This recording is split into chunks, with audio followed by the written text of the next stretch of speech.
오늘 하나님이 주신 말씀은 신약 성경 사도행전 9장 1절에서 9절 말씀입니다. 사도행전 9장 1절에서 9절 말씀. 우리 하나님의 말씀을 한 목소리로 읽도록 하겠습니다. 사울이 주의 제자들에게 대하여 여전히 위협과 살기가 등등하여 대제사장에게 가서 다메섹 여러 회당에 가져갈 공문을 청하니 이는 만일 그 도를 따르는 사람을 만나면 남녀를 막론하고 결박하여 예루살렘으로 잡아오려 함이라.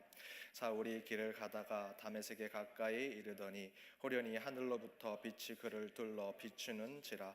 땅에 엎드려져 들음에 소리가 있어 이르시되 사울아 사울아 내가 어찌하여 나를 박해하느냐 하시거늘 대답하되 주여 누구시니이까? 이르시되 나는 내가 박해하는 예수라.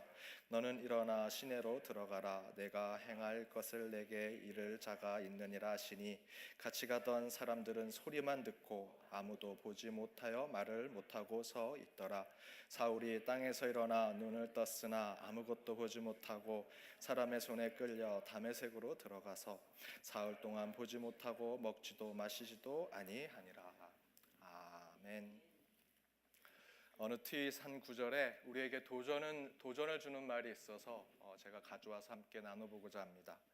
이렇게 쓰여져 있습니다. 미국의 50세 된 중년 남자가 친구에게 고민을 털어놓았습니다. 나는 변호사가 되고 싶은데 로스쿨을 마치면 5년이나 걸려서 55세나 된다네.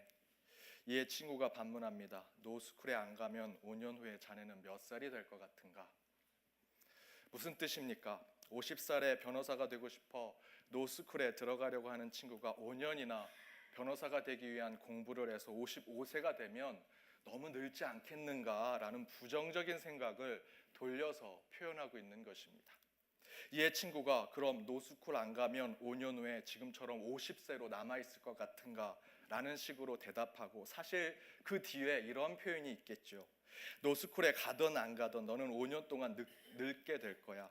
지금 당장 내가 뭘 할 것인지 시작하고 도전하는 것이 중요하지, 그때 돼서 이렇게 할 걸 저렇게 할 걸 걱정하는 것은 의미가 없다.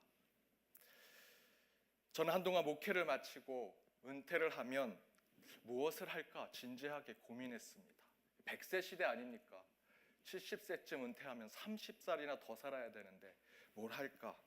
다른 분들이 보기에는 젊은 목회자가 무슨 은퇴를 벌써 생각하냐 말씀하실지 모르지만 제게는 굉장히 중요합니다. 그래서 저는 목회자로 은퇴한 후에 어떻게 살지 소소한 꿈을 제가 하나 꾸었습니다. 오늘 말씀드리지는 않겠습니다. 다음에 오시면 말씀드리겠습니다. 은퇴할 때가 돼서야 난 뭘 하지? 라고 생각하면 이미 늦습니다. 실제로 은퇴하면 이것 해야지 라고 생각할 때 할 수 없습니다. 그런데 제가 은퇴한 후에 이런 일을 해야겠다라는 소소한 꿈을 꿈꾸게 되자 지금 내가 하는 이 목회가 너무나 신나기 시작했습니다. 더 진정성을 가지고 목회를 해야지, 더 열심히 해야지, 기쁘게 목회해야지 라는 생각을 하게 되었습니다. 그리고 목회를 마칠 때까지 충성을 다하겠다라는 생각을 하게 되었습니다. 미래를 생각하니 지금 이 자리가 굉장히 중요해졌습니다. 여러분, 꿈을 꾸십시오. 앞에 트윗에서 이렇게 되면 어떻게 하지? 라고 하는 부정적인 상상 대신에 이렇게 해야지, 이렇게 될 거야 라는 긍정적인 생각과 계획으로 현재의 삶뿐만 아니라 내일의 삶에 더욱 기쁨으로 채워가는 저와 여러분의 삶이 되기를 바랍니다. 저희들 20분, 30분 설교를 듣습니다. 1시간 예배를 듣습니다. 오늘 하루 영적으로 보내지만 이번 한 주를 하나님께서 기쁨으로 채워주시리라 믿습니다. 우리 옆에 있는 분들과 앞뒤로 이렇게 인사 나누기 원합니다. 신나는 한 주의 계획을 세워보세요.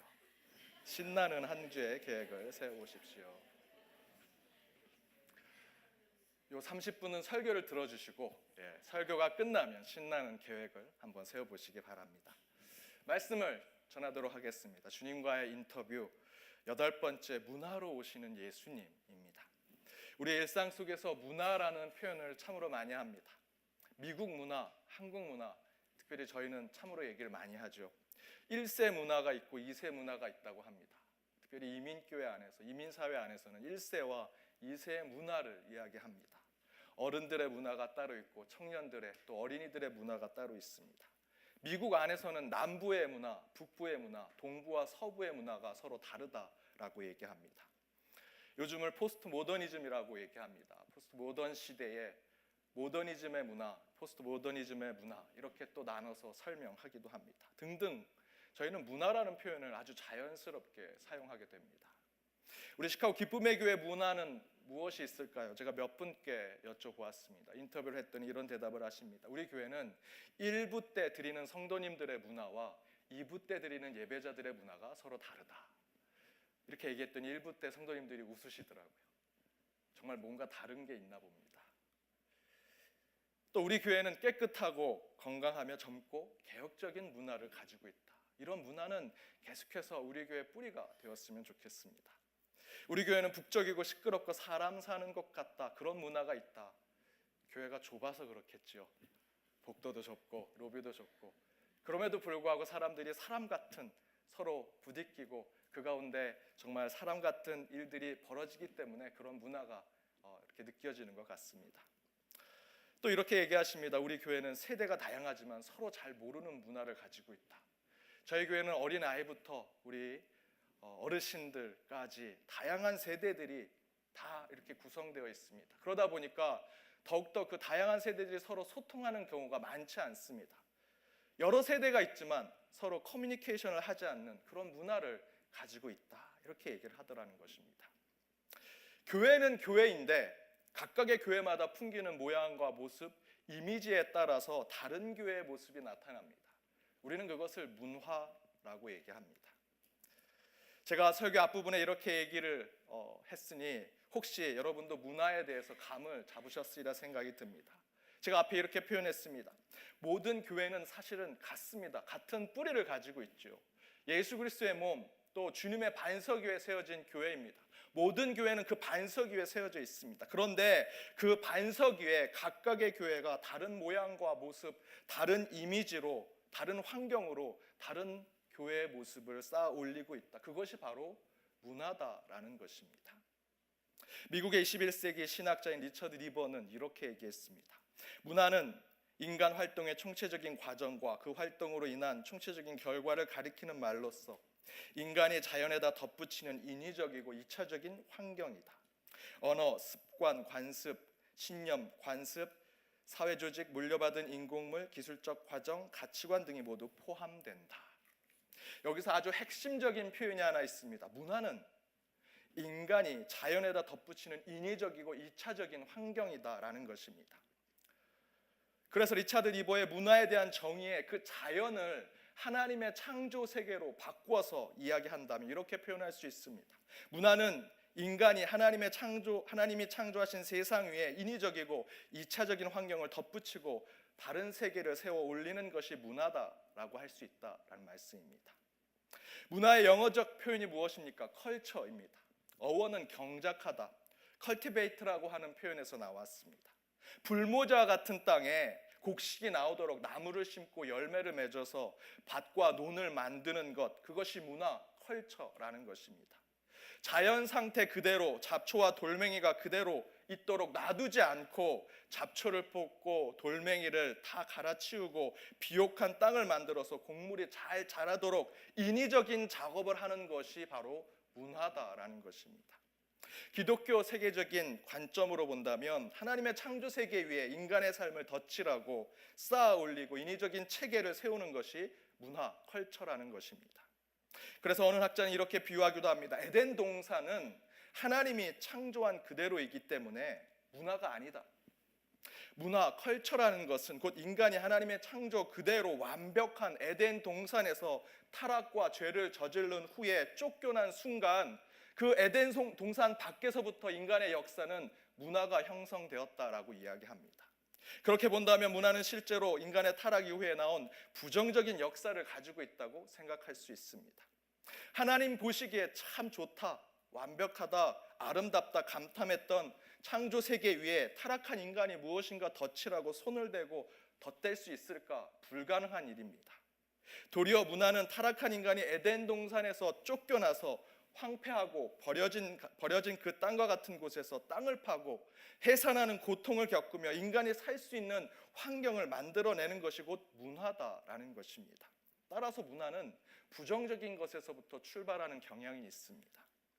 에덴 동산을 넘어 타락한 땅에서 세워진 문화는 정글과 같은 양육 강식, 곧 동물의 본성이 가득한 이기심과 욕심으로 시작된 것이기 때문에 문화는 인간의 오감을 만족하려고 합니다. 잘못된 방향으로 나아가려고 하고 물질적인 것을 채우려고 하는 성향을 가지고 있습니다.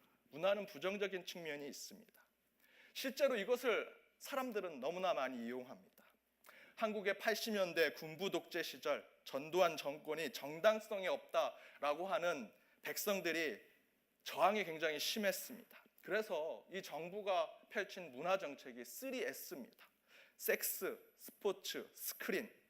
국민의 눈을 다른 곳에 돌리게 하기 위해서 문화를 이용했는데 그 가운데 섹스와 스포츠와 스크린을 이용했습니다.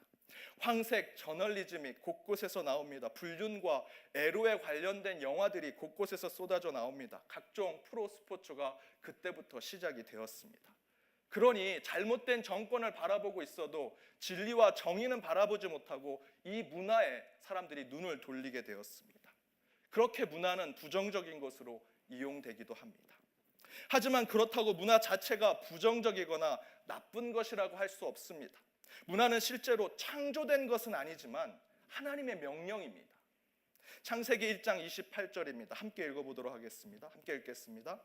하나님이 그들에게 복을 주시며 하나님이 그들에게 이르시되 생육하고 번성하여 땅에 충만하라.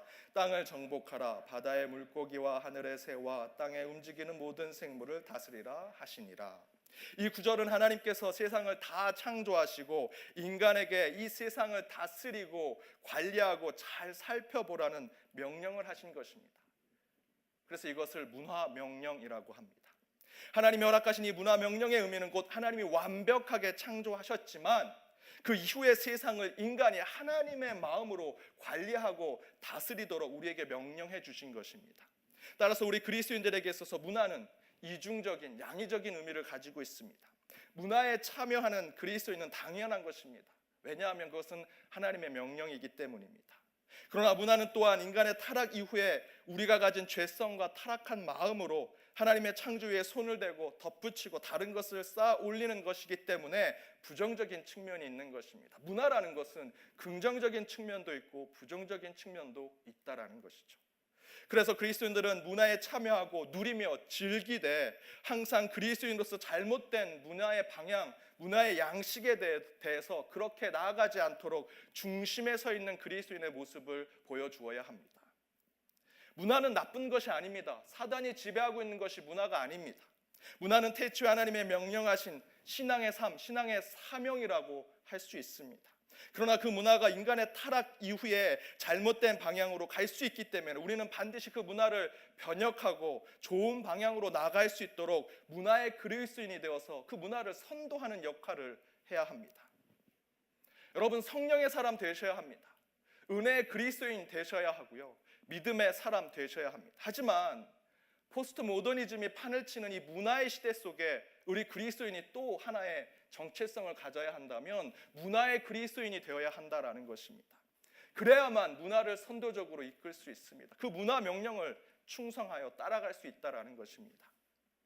현재 상태로 문화를 그대로 둔다면 저는 문화는 반드시 인간의 부정적인 면을 확장해서 나아가게 될 것이라 생각합니다. 따라서 우리는 반드시 문화와 가까워져야 합니다.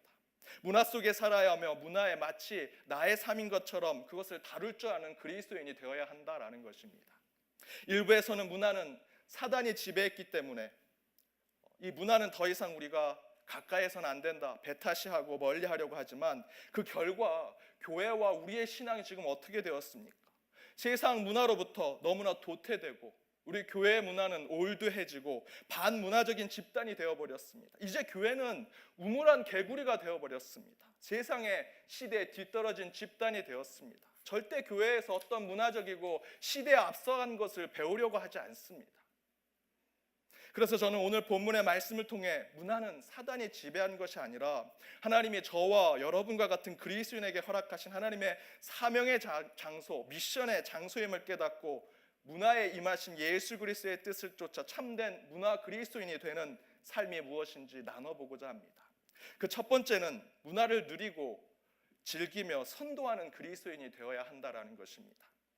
예수님께서 죽고 부활하시고 승천하신 이후에 초대교회가 세워지면서 수많은 예수 그리스도에 대한 이론이 나왔습니다. 그런데 예수님에 대한 신학의 이론들 가운데 가장 유일하게 살아남은 것이 하나님은, 예수 그리스도는 참 하나님이시고 참 인간이다라는 것입니다. 예수의 인성과 신성을 동시에 붙잡는 이론이 채택된 것입니다. 저는 이것이 단순히 신학 이론에 대한 설명이라고 생각하지 않습니다.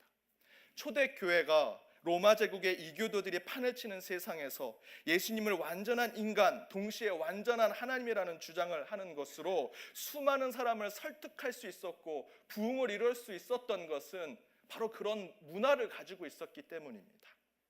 예수가 신이고 하나님이고 인간이다라는 주장은 사실 터무니없고 말이 되지 않지만 바로 예수님의 인성과 신성을 다 가지고 있는 바로 그러한 생각에 기반을 둔 초대교회가 보여준 그들의 신앙의 문화, 초대교회의 문화, 그것이 바로 세상을 설득했고 세상을 변혁시켰다라는 것입니다.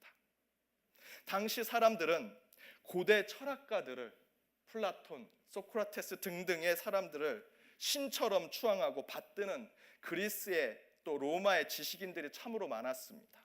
그러나 그 철학과 지식의 전쟁 속에서 예수님의 모습은 너무나 보잘것없고 그 배경과 상황을 생각해 보면 세련되지도 않고 고급스럽지도 않았지만 예수님의 이야기, 예수님이 보여주셨던 그 사건들, 그 안에 문화적으로는 당시 세상 사람들이 그 마음이 새롭게 되는 어떤 것이 그 안에 있었다라는 것입니다. 예수님께서 보여주신 이야기와 그 말씀 또는 그 상징들은 우리의 마음을 새롭게 하는 어떤 문화적인 힘을 가지고 있었습니다. 그래서 그 시대의 초대교회 그리스도인들이 무슨 전쟁터의 군사처럼 십자군 전쟁에 칼을 들고 복음을 전하는 사람들처럼 복음을 전하지 않았습니다. 이론과 철학 사상을 전한 것이 아닙니다. 초대교회 교인들은 그들의 신앙과 복음을 즐겼고 누렸습니다. 로마 제국, 고대 그리스의 철학과 문화, 종교의 지식이 판을 쳐도 예수를 믿는 사람들은 예수의 이야기, 예수가 보여줬던 문화적 그 성스러운 코드로 새로운 세계를 꿈꿨고 비전을 바라보았고 신앙의 문화적 힘을 가지고 있었다라는 것입니다.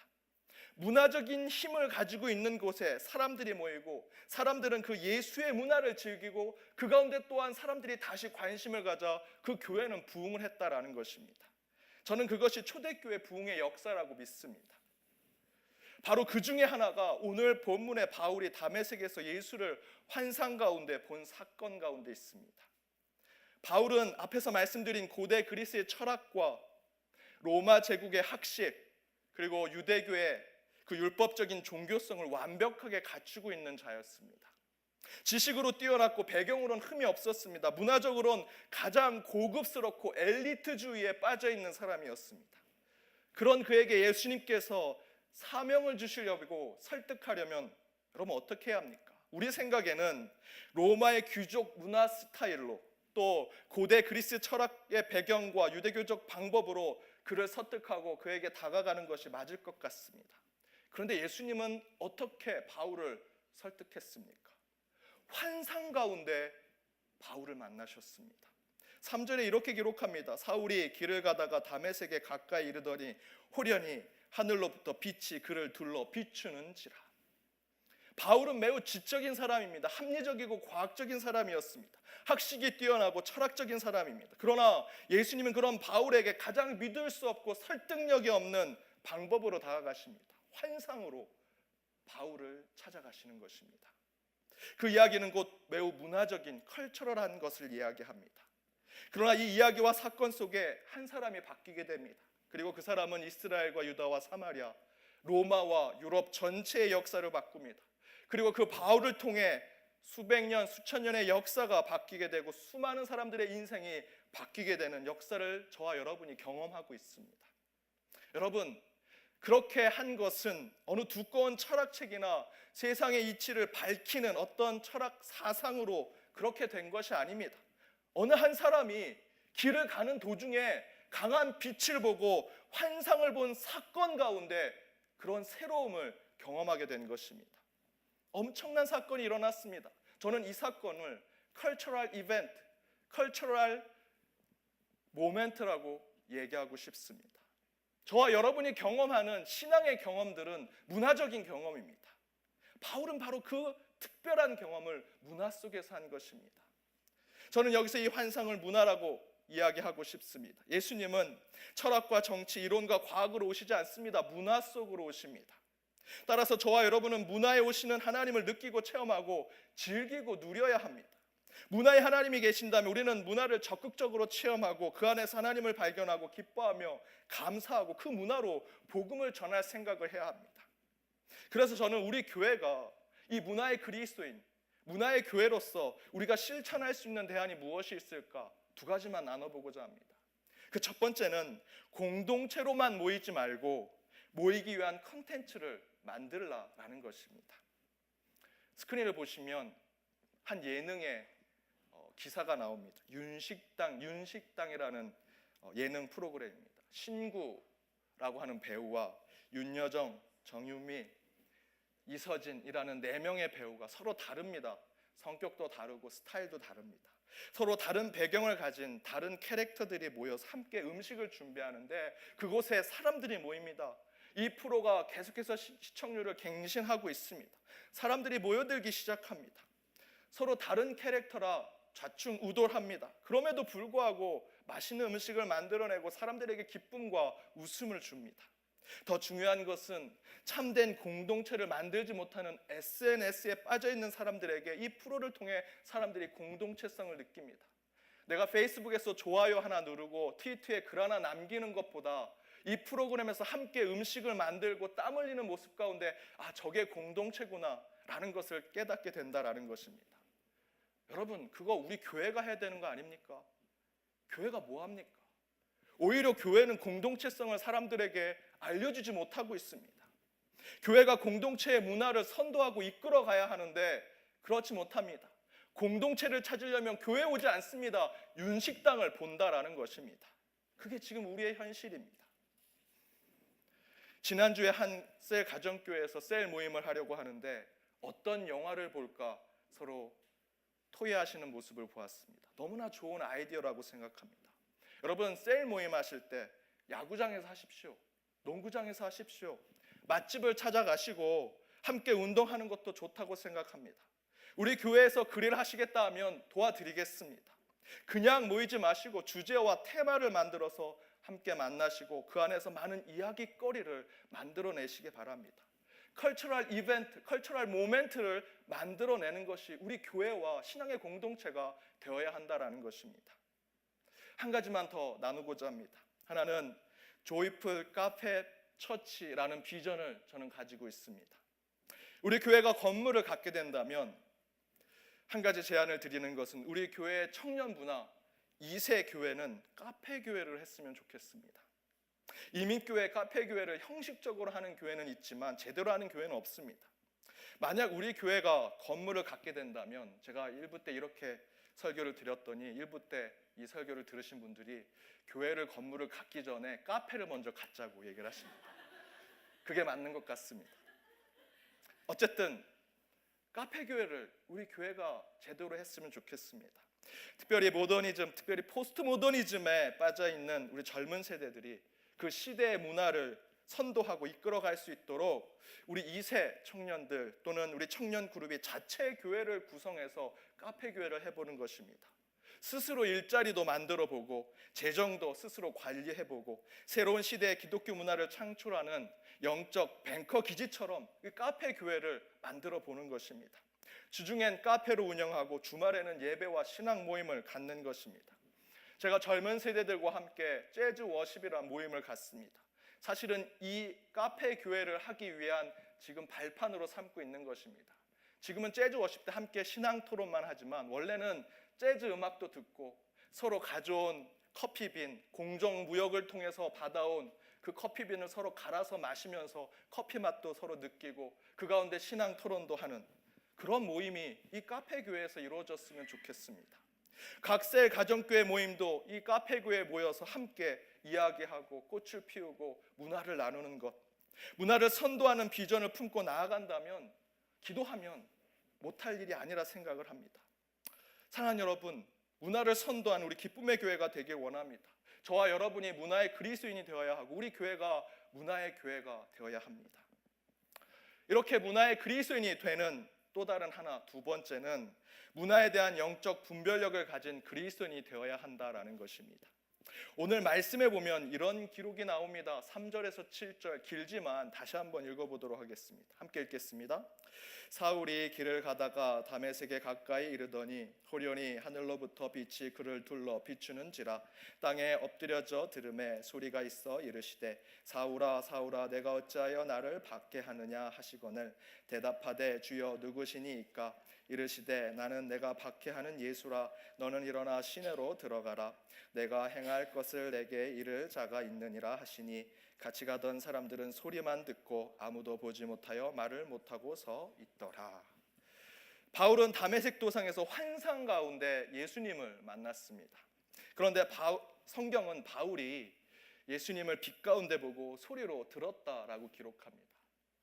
하지만 오늘 말씀 7절에 보면 같이 가던 사람들은 소리만 들었다라고 기록하고 있습니다. 여기서 빛과 소리는 문화에 대한 심볼, 상징을 표현하는 것입니다. 그런데 그 문화의 심볼이 되는 빛과 소리 가운데 바울은 그 모든 것을 듣고 보았습니다. 하지만 주변에 있는 사람들은 소리만 들었습니다. 빛은 보지 못한 것입니다. 바로 이것은 문화에 대한 영적 분별력에 대한 하나님의 메시지입니다.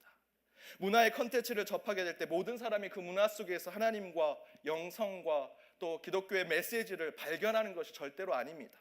또한 모든 문화가 믿는 자들에게 긍정적이라고 할 수 없습니다. 부정적인 부분이 있기 때문에 반드시 우리는 문화에 대한 분별력을 반드시 키워야 합니다. 앞에서 언급했지만 한때 이런 제목의 책이 있었습니다. 사단은 마침내 대중문화를 선택했습니다. 이 책이 한국 교회 곳곳에 침투해서 그리스도인이 문화를 보는 관점을 굉장히 망치고 왜곡하게 만들었던 적이 있습니다. 이렇게 문화를 무조건 사단이 지배하고 악한 것이라고 잘못된 것이라고 하는 판단은 빛도 보지 못하고 소리도 듣지 못하는 영적 무지에 빠지게 하는 것입니다. 여러분 절대로 문화를 부정적이고 배타적으로 보지 마십시오. 그렇다고 문화가 긍정적인 것만은 아닙니다.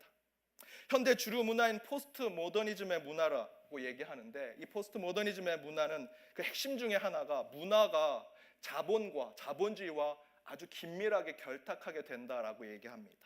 곧 문화가 순수성을 상실하게 될 것이다. 상품을 팔려고 하는 기업은 문화를 이용해 돈을 벌려고 할 것이고 소비자는 자기 구미에 맞는 문화적인 광고를 보고 상품의 진정성은 보지 아니하고 그 광고의 문화적 코드만 보고 상품을 구매할 것이라는 것입니다. 그런 것이 우리 교회에도 침투되어 있습니다. 한국의 어떤 교회는 전도할 때 1명 전도하면 10,000원, 2명 전도하면 20,000원 준다고 합니다. 그것이 문화가 돈과 물질로 덜칠되는 상황을 보여주는 것입니다.